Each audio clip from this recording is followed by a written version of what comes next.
When you have such an ensemble cast with all these actors, and you have to find the right balance and tone between all the different characters, and how did you work in order to compose this puzzle? I guess it is a puzzle, and it's definitely challenging, especially when a lot of your ensemble are people that haven't necessarily done comedies before and not known to be comedic.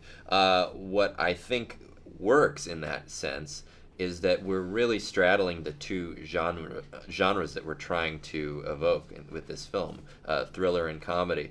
And fortunately, they're all talented enough to kind of work as this big cohesive unit.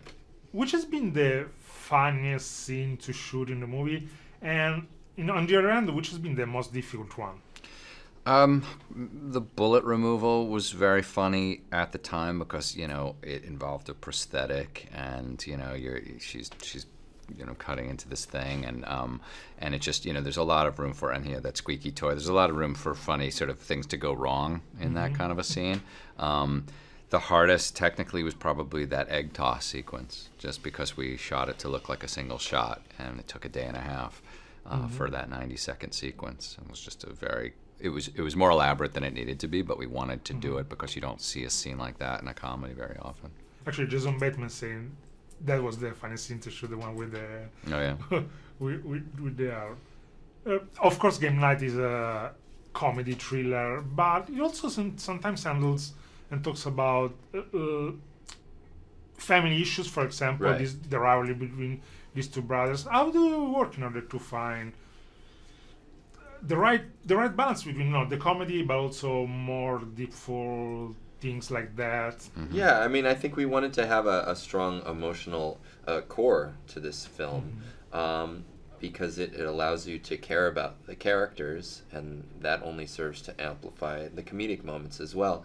There are two kind of themes between Jason Bateman and his brother, and with Rachel McAdams, where both of them kind of deal with growing up and figuring out that the things that you put up on a pedestal and deemed the most important things in your life are not necessarily always that. And so I think we tried to tap into something that's relatable for most people, where they think that everyone sort of thinks that there's someone that's better than them, basically, and they long for and are jealous of those people. And very often, until you see through that person's eyes, you don't really know if it's warranted. When you start approaching a comedy, is there any movie that you relate to, that you go back and you see it?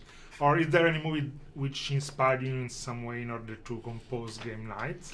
I think tonally, movies like David Fincher's, obviously there's not much comedy in his work, but the look and the way he weaves a story like The Game, where the audience doesn't know what's real and what isn't. That was very much a part of the DNA of this movie. Things like Death Trap with Sidney Lumet's movie was another one where it's constantly tricking you, taking the audience to think one thing is real, but then it's a reversal.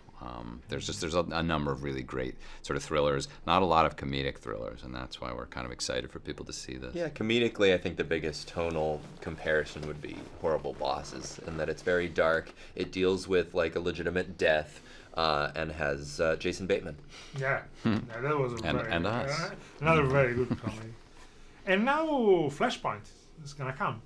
Yeah. So they And say. also, do you think you will be able to put your ironic touch on the blockbuster? I mean, we're still negotiating it right now, so we can't totally confirm it. But that said, we're excited to be involved, and we love the character. I mean, I collected Flash comic books as a kid, and we had a blast doing Spider-Man: Homecoming. So if it does work out, we'd be really thrilled.